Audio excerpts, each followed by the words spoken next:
Hoy a la medianoche entrará en vigencia la reducción de 10 centavos en el precio de las gasolinas Extra, Ecopaís y Diésel. Representará un subsidio de $250 millones. Nuevos bloqueos ocurren en Quito, esta vez de un grupo de taxistas y transportistas de camionetas. Tras 15 días de cierre de vías, es crítica la falta de gas de uso doméstico en la capital. Un camión que transportaba oxígeno hacia los hospitales de Cuenca pasó el bloqueo de un grupo de manifestantes. Los centros de salud están a punto de quedarse sin este insumo médico.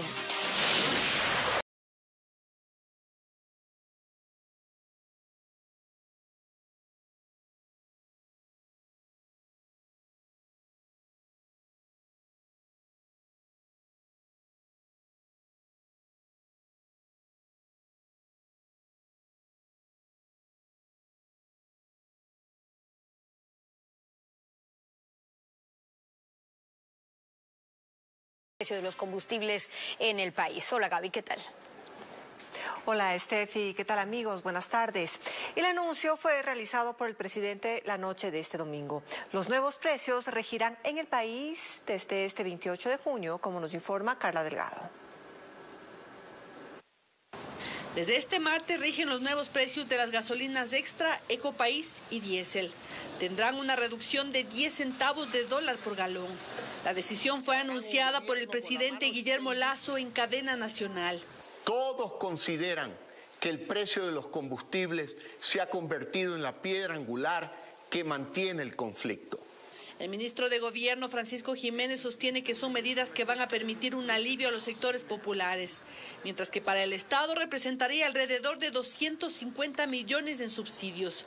Que se suman a los 3.000 millones que ya existe de subsidio. Entonces, a partir de hoy, en la noche, el país ya tiene un subsidio que asciende a los 3.250 millones de dólares. Y explican que, por ejemplo, si un camión mediano de 37 galones se llenaba con $70 de diésel, ahora se llenará con $66.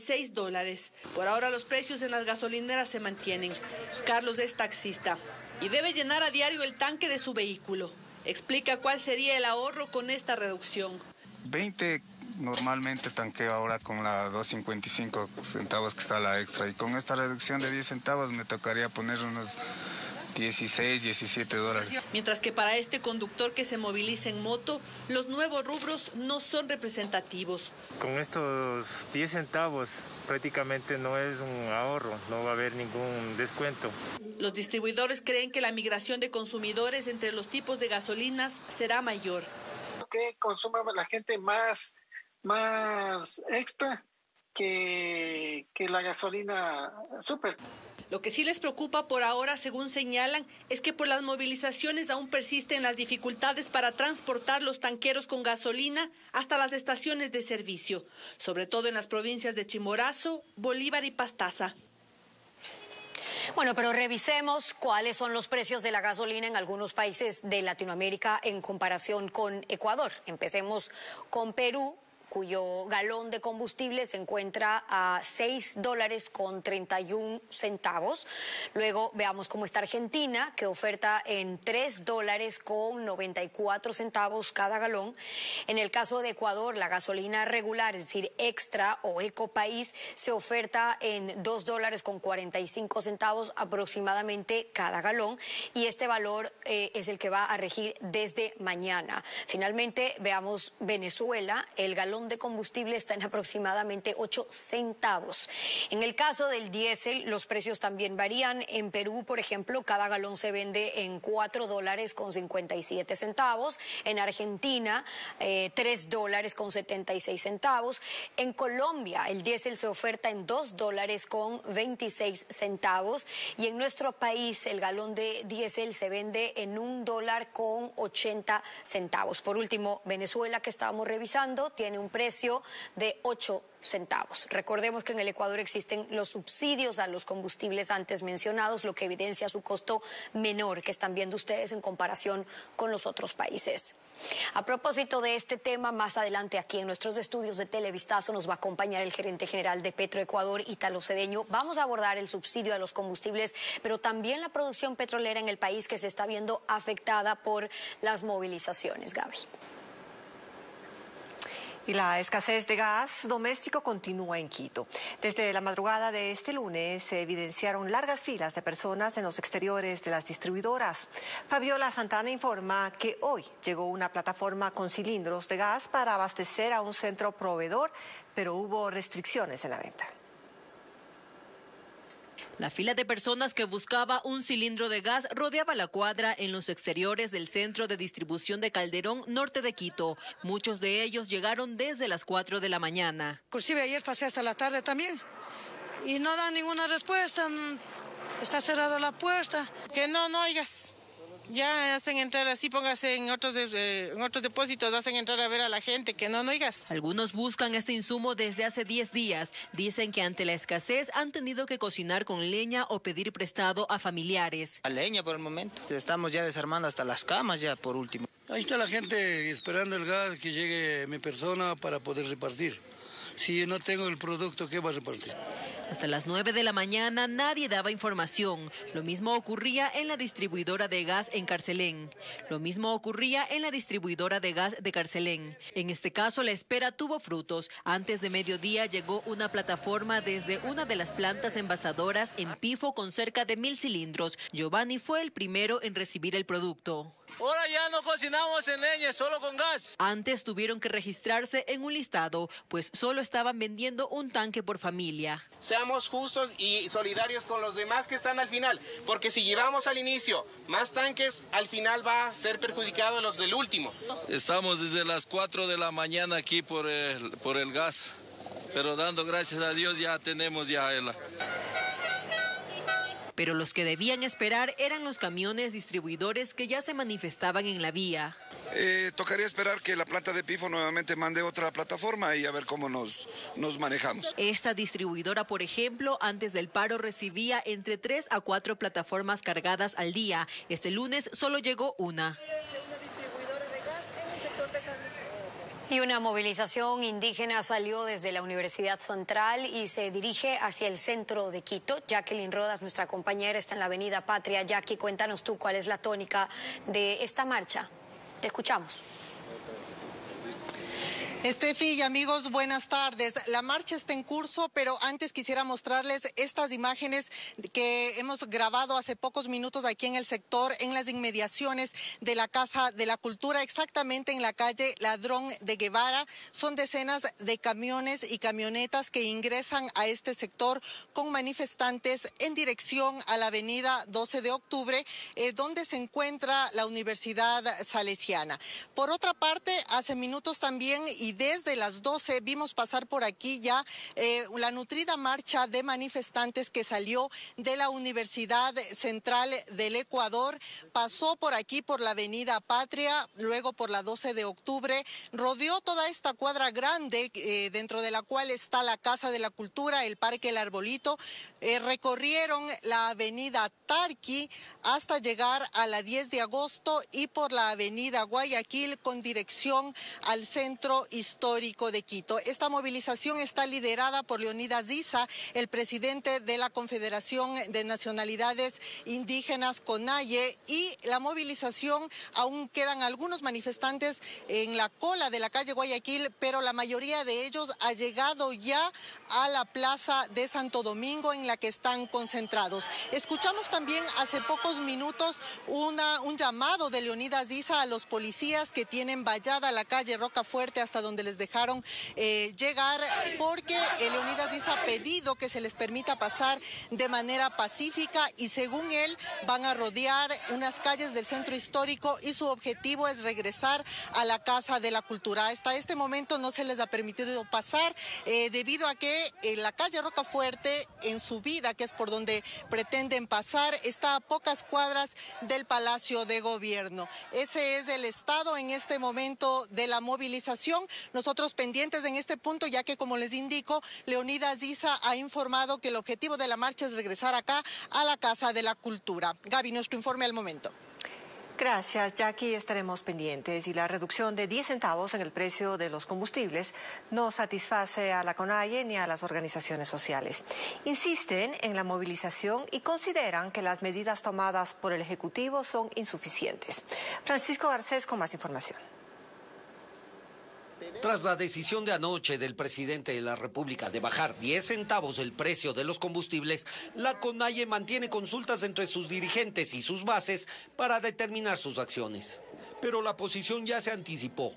Mediante un comunicado, la CONAIE mostró su insatisfacción, siendo una decisión insuficiente, sin garantías y que no se compadece con la situación de pobreza que afrontan millones de familias. Esta decisión no es suficiente, es insensible, recalca la organización. Es que el movimiento indígena tiene la razón de haber planteado, porque el presidente nunca reconocía que el movimiento indígena tenía razón. El planteamiento de la CONAIE es que rebaje de $2.50 a $2 en el caso de la gasolina extra, de $2.10 a $1.50 lo de diésel. La misma posición comparten organizaciones sociales. El Frente Popular considera que la reducción en los precios demuestra que el argumentar el incremento de los subsidios es solo un discurso político. Pero no es lo que estamos pidiendo, porque todavía es algo irrisorio. Parece una migaja.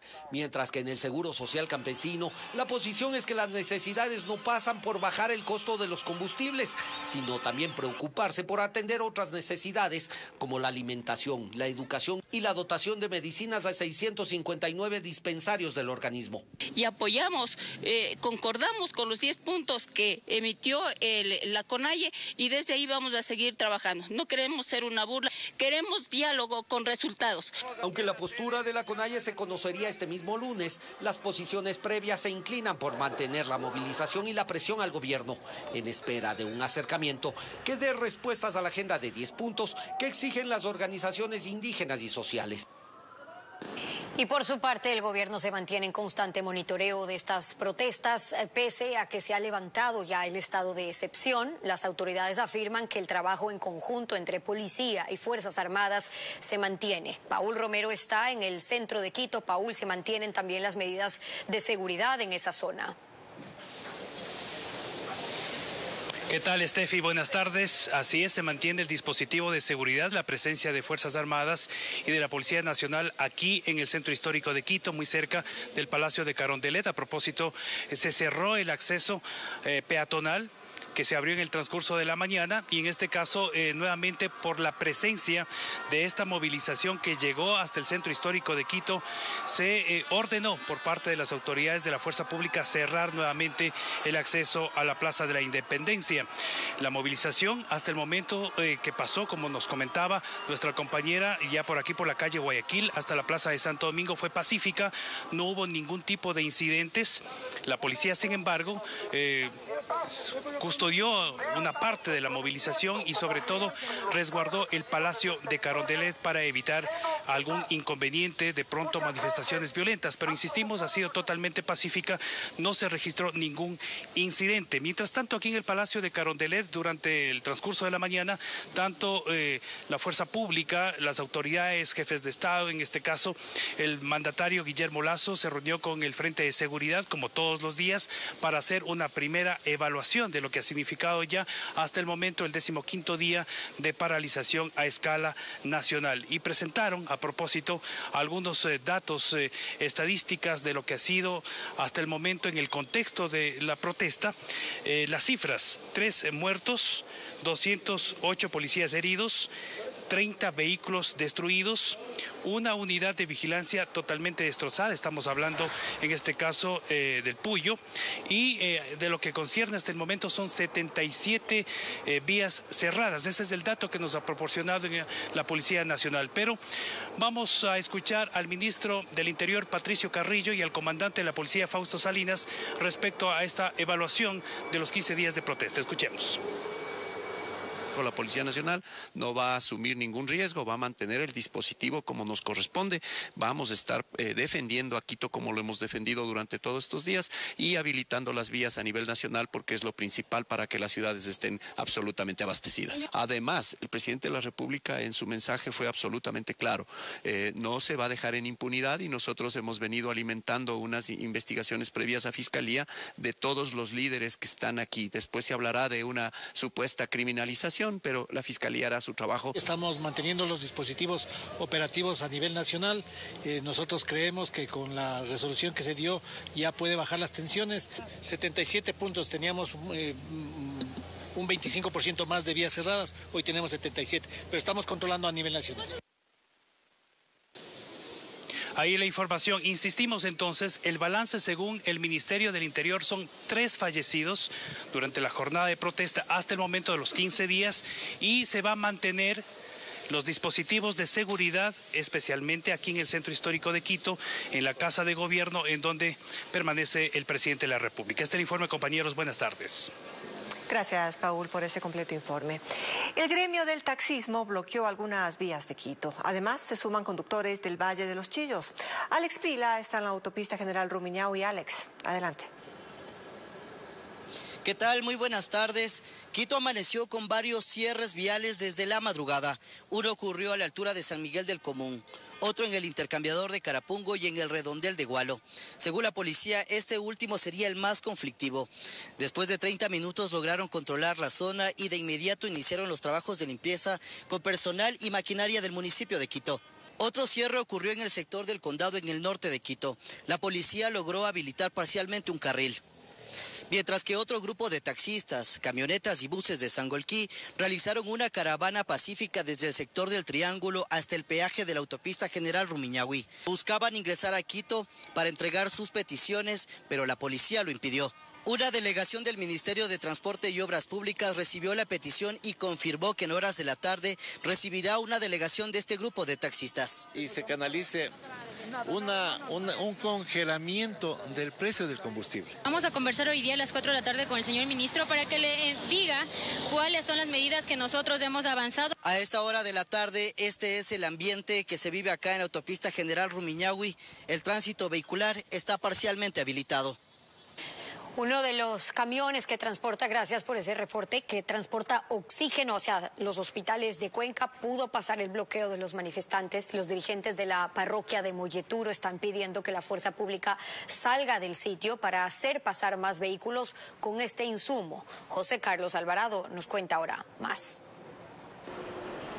Las protestas en Ecuador han afectado todo y el abastecimiento en los hospitales no es la excepción. Durante la madrugada de este lunes en el sector de la Y de Sayausí, ubicado en la vía entre Molleturo y Cuenca en Azuay, un camión con aproximadamente 12 toneladas de oxígeno medicinal cruzó el bloqueo de los manifestantes. El paso se pudo realizar a través de la mediación de Lucas Payanca, quien es conocido por los comuneros que cerraron la vía en este sector. Pero aún debe abrirse la carretera completamente. La única cosa lamentable es que no hemos podido llevar los dos camiones. La verdad es que nosotros hemos apuntado a llevar los dos camiones. Ahora esperamos que en el transcurso del día se pueda abrir la calle principal para hacer pasar el camión más grande.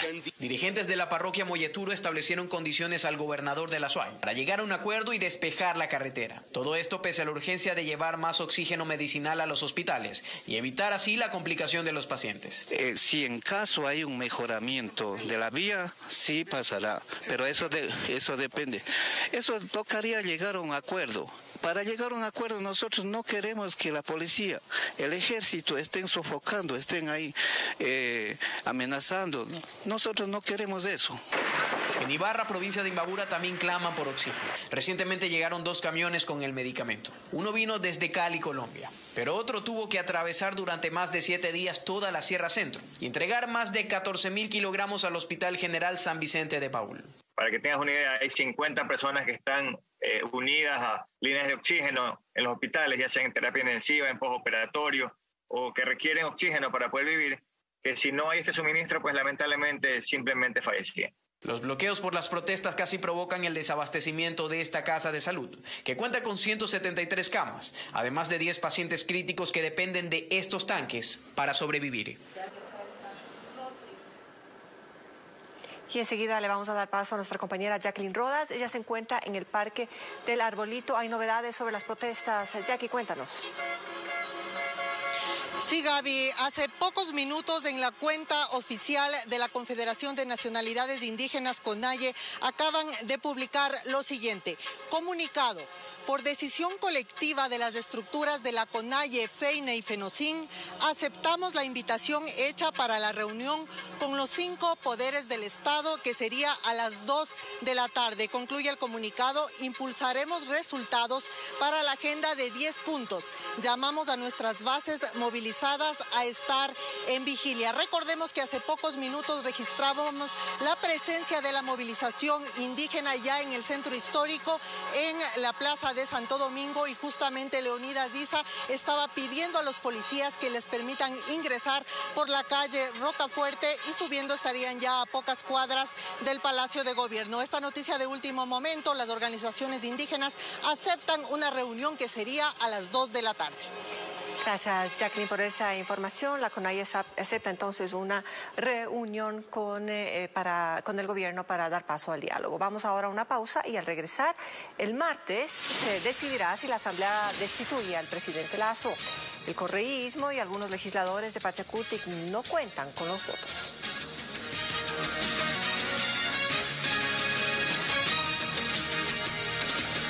Aún no termina la sesión de la Asamblea Nacional, en la que el correísmo, la mayoría de Pachacutic y otros legisladores buscan destituir al presidente de la República. Este domingo el debate siguió y hubo denuncias de hostigamiento y presiones para cambiar votos. Nos informa Jacqueline Rodas. La segunda jornada de la sesión virtual de la Asamblea Nacional, en la que se trata el pedido de destitución del presidente Guillermo Lasso, terminó pasadas las 11 de la noche. En total, desde el sábado, han intervenido 71 asambleístas. El correísmo, a través de Fernando Cedeño, presentó formalmente la moción. Poner en aprobación de este pleno la resolución que ha sido ingresada de manera oportuna a la Secretaría General, de aplicar el artículo 130, numeral 2.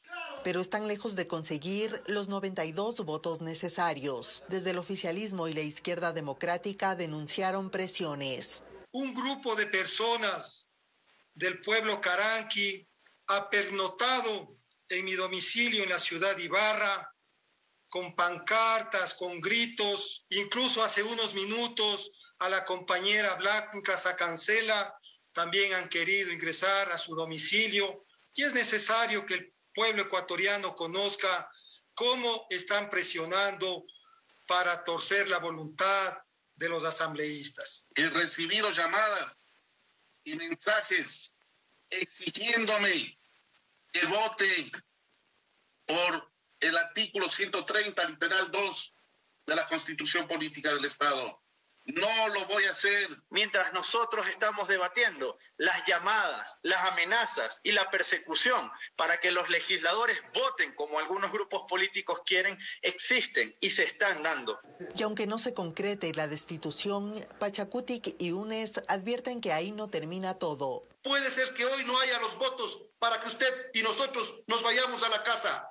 Puede ser. Y recuerde que hay una revocatoria de mandato en camino. La sesión continuará este martes a las 11 de la mañana. Esta misma semana se llamará a los asambleístas a votar dentro de esa prolongada sesión que busca destituir al presidente de la República, Guillermo Lasso.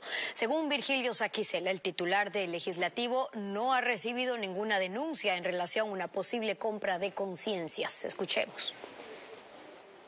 Llevan 2 jornadas legislativas tratando el mismo tema y falta.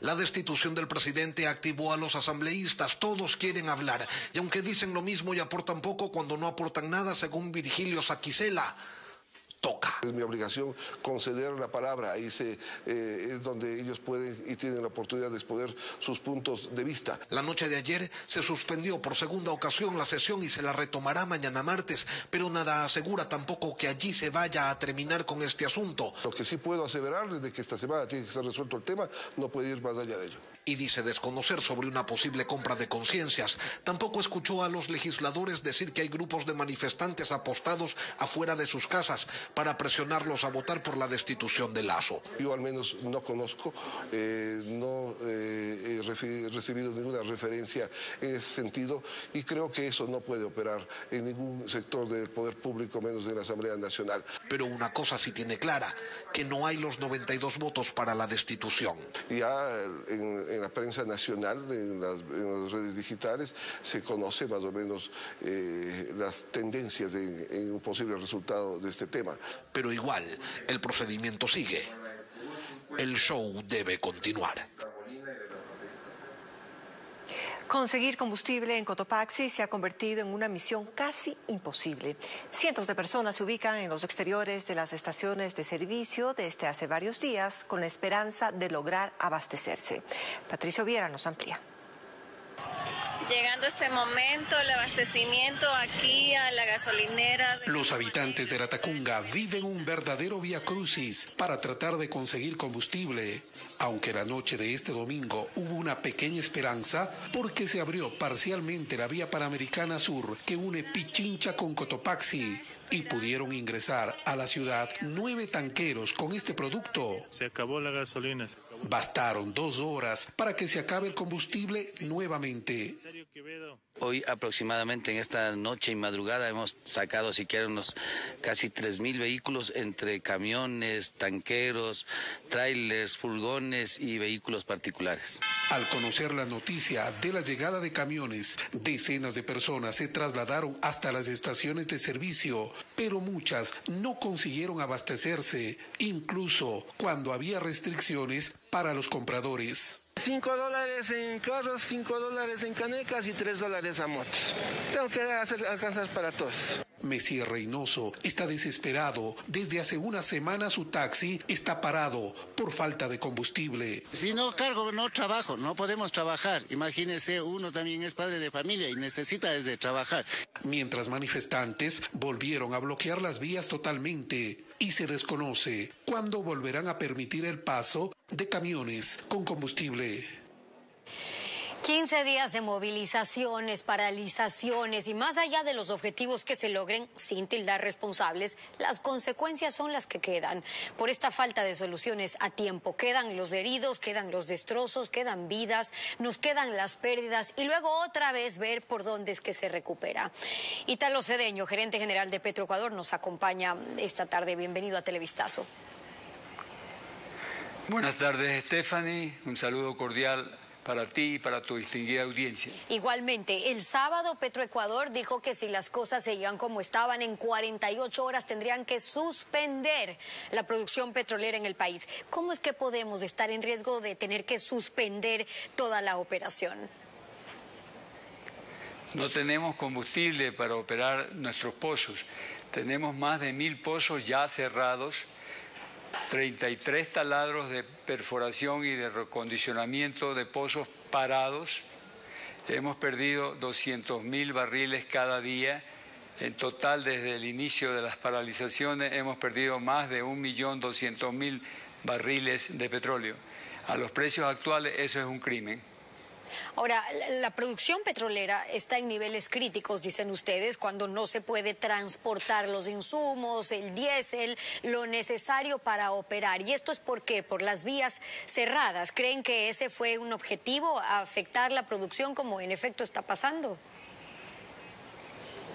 En la cadena de valor lo más importante es producir petróleo. Si yo no produzco petróleo, el oleoducto transecuatoriano no tiene volúmenes para transportar. La refinería de Esmeraldas no tiene volúmenes para refinar.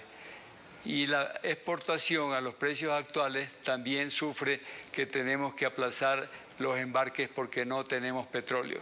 Es decir, si no hay petróleo no hay combustible. Nosotros no producimos combustible, nosotros fabricamos el combustible a partir del petróleo, que es la materia prima. Si no hay petróleo, y eso es lo que aprovechan los huelguistas, de tratar de que no produzcamos petróleo para caotizar al país. El cierre de estas vías y demás se supo desde que empezaron las manifestaciones. Digo esto porque, pregunto más bien, ¿no tienen en Petroecuador un plan B? ¿No hay un plan B? Porque el país no puede darse el lujo de perder 500.000 barriles de petróleo al día en el caso de que haya que parar la producción en la situación económica en la que está. Tenemos almacenamiento, pero uno no puede tener tanques al infinito. Obviamente que seguimos produciendo mientras los tanques resistan. Luego del stock máximo hay que bombear el petróleo por el oleoducto, de otra manera pues ese petróleo no llega a la refinería y al puerto de exportación. El plan B es que haya un diálogo y que se resuelva esta situación. El país no puede vivir en este caos. El problema es que la gente piensa que el desabastecimiento de combustible se da porque no tenemos combustible. Y tenemos suficiente combustible, pero ¿cómo hacerlo llegar al consumidor si están bloqueadas las vías? Los terminales nuestros están con suficiente capacidad de combustible para abastecer por muchos días, más de 10 días al consumidor. Pero si no dejan que el combustible llegue a las ciudades, esto significa que por lo menos 14 provincias ya están con problemas de desabastecimiento. Y en algún momento pues va a parar esta situación en que todo el mundo se paraliza porque no hay combustible. Okay, pero y va a haber una guerra civil. Del anuncio, porque lo que usted dice es grave, del anuncio que habían dado de 48 horas para que eso signifique una paralización total, con lo que eso significa. Estábamos hablando de 370 puntos de cierres viales a nivel nacional, hoy estamos reportando 77 puntos y menos, es decir, con la situación actual ya no sigue ese riesgo vigente u hoy por hoy, mientras estamos conversando, cuáles son los riesgos de que eso que anticipó usted sea realidad. Mire, se hace realidad si esta situación continúa, porque no hay combustible para funcionar en el oriente los pozos para que puedan producir petróleo. Hacemos maravillas, la gente está trabajando, doblando turnos. Estamos tratando de sacar petróleo donde no tenemos problemas. Por ejemplo, en el ITT no tenemos problemas de diésel y eso hace que podamos producir un poco más. Cerramos los pozos que más consumen diésel y dejamos en producción los que mejor potencial tienen para poder alargar este tiempo de vida. Pero si tuviéramos que depender del combustible que tenemos dentro de los campos, en 2 días estamos muertos. Tenemos que lograr que cerrando 1000 pozos, los pozos que queden sean los pozos que mayor producción tengan de petróleo y que menos consumo de diésel tengan al mismo tiempo. Esta es una situación gravísima, no ocurre en otros países. La infraestructura petrolera no puede estar sujeta a estos caos, a estos chantajes, a este sabotaje permanente y ocurre eso, cada cierto tiempo. Y por eso lo que hay que ver después, porque una cosa es protestar, manifestarse, otra cosa es impedir que se pueda operar y con las consecuencias de la producción petrolera, luego la afectación en la inversión que se requiere en salud, educación, etcétera. Le iba a decir, luego es ver qué denuncias se han planteado para que no quede solamente en reclamos, sino en acciones a propósito de eso. Pero no quiero dejar de preguntarle a propósito de lo que anunció ayer el presidente, que bajan en 10 centavos el precio de la gasolina extra, Ecopaís, el diésel, pero ya reaccionó la CONAIE, los sectores que se han estado manifestando dicen que esto no es suficiente, migajas dijeron, es un subsidio de 220 millones más para el Estado, pero ¿por qué 10 centavos? ¿Se definió ustedes o con ustedes más bien ese impacto o por qué los 10 centavos? Estamos en permanente comunicación con la Presidencia de la República. 10 centavos es un gesto de buena voluntad para que el diálogo solucione esta situación y no se complique más. Pero obviamente que cada centavo es millones de dólares que se pierden. 10 centavos, el presidente lo explicó, 250 millones de dólares, pero en un año. Imagínense, esto va a seguir porque está el precio congelado. Además, los precios de los combustibles a nivel internacional siguen subiendo. Usted leyó cuáles son los precios en los países vecinos. En Estados Unidos encima de $7, en Europa encima de $10 por galón. No podemos nosotros seguir subsidiando. Esto es quitar dinero a educación, quitar dinero a la salud, quitar dinero a la seguridad para que se beneficien las personas que reciben este subsidio, que no son todos los que merecen el subsidio. Sinceramente, esto tiene que acabar como país, porque si no, vamos a la bancarrota. Y eso es... ¿Quieren que lleguemos a Venezuela? Y eso es parte de lo que también está en las mesas de discusión y de diálogo en estos días. Ítalo Cedeño, gerente general de Petroecuador, acompañándonos hoy en Televistazo. Muchas gracias por haber venido. Muchas gracias a usted y a su público porque escuchen estas explicaciones y ojalá que esta situación se supere por el beneficio del Estado ecuatoriano. Gaby, seguimos con más. Las pérdidas en el sector agrícola superan los 140 millones de dólares tras 15 días de paralizaciones por las protestas indígenas. Esto según el gobierno. William Young nos informa que desde el Ministerio de Agricultura reconocen que si las vías no se desbloquean de forma inmediata, se agravará el desabastecimiento de víveres. Desde el gobierno advierten que el agro es uno de los sectores más golpeados cada día que transcurre con paralizaciones y bloqueos. Y eso ya se refleja en cifras millonarias, pero todas negativas. Las pérdidas en el agro son de 142 millones de dólares debido al bloqueo de las vías.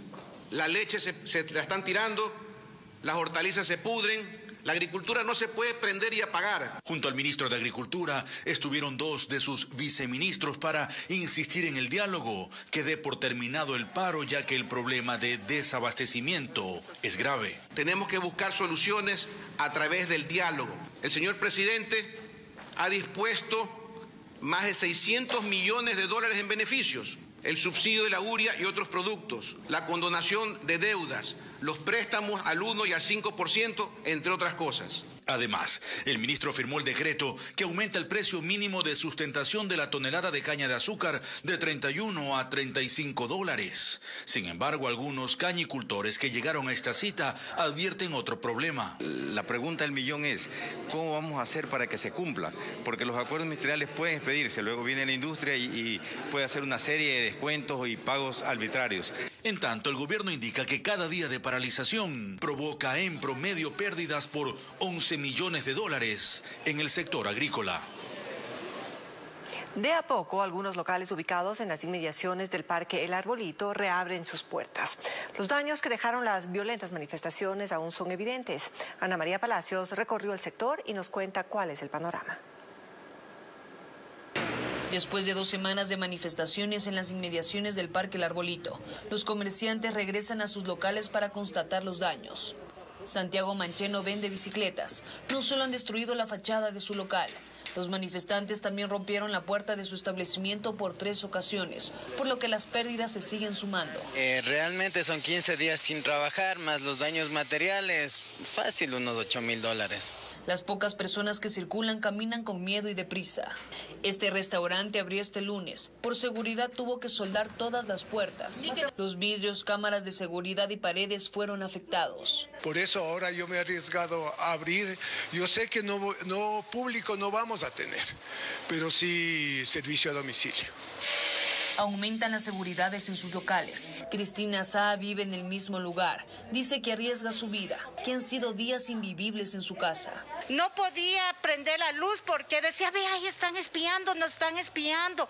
Entonces una pobre que cerrar las cortinas, apagar la luz y estar de un lado para otro, de un lado para otro, viendo que no pase nada. Los pocos negocios abren hasta las 2 de la tarde porque después el ambiente se llena de protestas violentas. Mientras que en el Parque El Arbolito continúa la limpieza. Viven con incertidumbre, miedo, porque no saben qué va a pasar. Llevan 2 semanas sin trabajar y tienen esperanza de que estos días de angustia terminen pronto. Vamos a hacer a esta hora un nuevo contacto con Jacqueline Rodas. Ella continúa en el sector del Parque El Arbolito. Ya aquí hay expectativa por el anuncio que ha hecho la CONAIE. Sí, Steffi, en teoría, en este momento, a las 2 de la tarde debería ya empezar esta reunión que ya la dio a conocer a la 1:13 de la tarde. En su cuenta de Twitter, la CONAIE ha publicado esta información que tanto esta organización como la FEINE y la FENOCIN aceptaron reunirse con los titulares de las 5 opciones del Estado y según la hora que ha dado a conocer el movimiento indígena sería ahora a las 2 de la tarde. Hay expectativa aquí en la Casa de la Cultura debido a que la marcha, que hasta el momento ha sido pacífica y que sigue en el centro histórico, según lo ha dicho Leonidas Diza, llegaría acá a la Casa de la Cultura. Sin embargo, no se conoce hasta el momento si este u otro sería el lugar en el que se llevaría a cabo esta reunión. Seguimos pendientes. Gracias, Jackie. Nos mantenemos así pendientes, expectantes a que se dé este diálogo y a que de una vez por todas se pueda resolver el paro y concluya este. Estamos pendientes de eso, Gaby. Las noticias regresan en cualquier momento si la noticia lo amerita y si no, nuestra emisión a las 19 horas, emisión estelar. Los esperamos.